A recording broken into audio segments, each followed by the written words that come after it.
Accused kidnappers Phillip Garrido and his wife Nancy appear in court for the first time, charged with kidnapping and raping 11-year-old Jaycee Dugard and keeping her captive for 18 years. They entered not guilty pleas. Nancy Garrido was seen weeping uncontrollably as she was let out and had to be helped to a police vehicle. In another stunning development, it was revealed Phillip Garrido is a suspect in the murders of several prostitutes. And we're learning shocking new details about Jaycee Dugard's 18-year-long kidnap ordeal. Here's Megan Alexander. This is the place where Jaycee was held prisoner for 18 years and where police say she was forced to raise the 2 children she had with the kidnapper.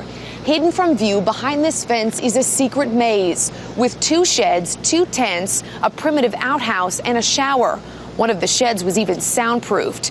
Police even found the silver-colored car used in the kidnapping back in 1991. The secret compound was so well concealed, law enforcement officers did not find it during searches of the property in 2006 and last July. I offer my apologies to the victims and have accepted responsibility for having missed an earlier opportunity to rescue Jaycee. The accused kidnappers were an odd couple. It just kind of seemed out there. Incredibly, he gave a jailhouse interview to a Sacramento TV station.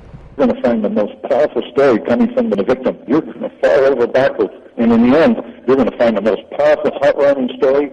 It's a disgusting thing that took place with me in the beginning, but I turned my life completely around. Jaycee was 11 when she was kidnapped in 1991. She's now 29. Today, she's with her mother, Terry, and sister, Shanna, a toddler when Jaycee was kidnapped. She was in good health, but living in a backyard for the past 18 years does take its toll. Also with them are the 2 children Jaycee had with Garrido. Siobhan Molino, a client of Garrido's printing business, took this photo of the children at a birthday party. What church you guys go to? She said that, well, we have church in our basement.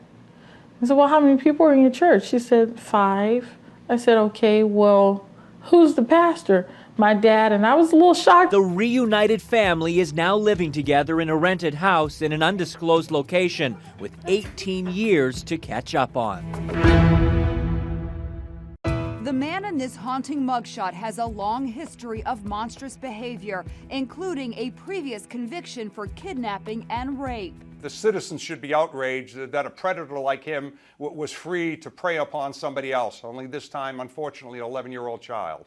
In 1976, Phillip Garrido, then 25, abducted a woman from a Lake Tahoe parking lot, took her to a warehouse, and raped her. He had induced this young lady to get into his vehicle.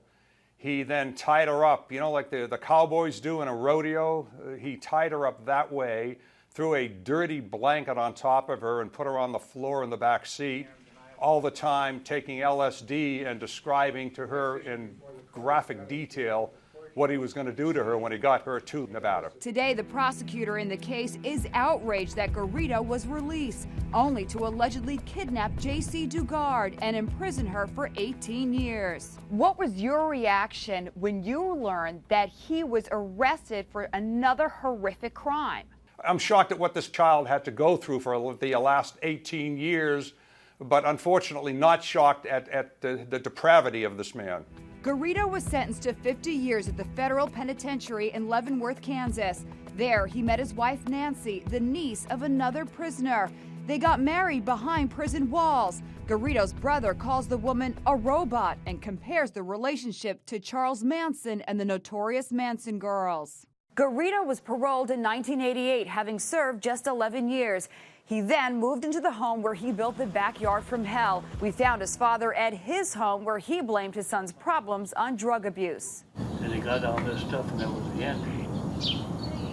Couldn't talk to him, no matter what you said. Garrido's own brother calls him a fruitcake and an idiot. Now the prosecutor, who hoped Garrido would never be free to victimize another young woman, can barely contain his anger. What do you think should happen now? I think he should be tried, I think he should be convicted, and I think they should throw the key away.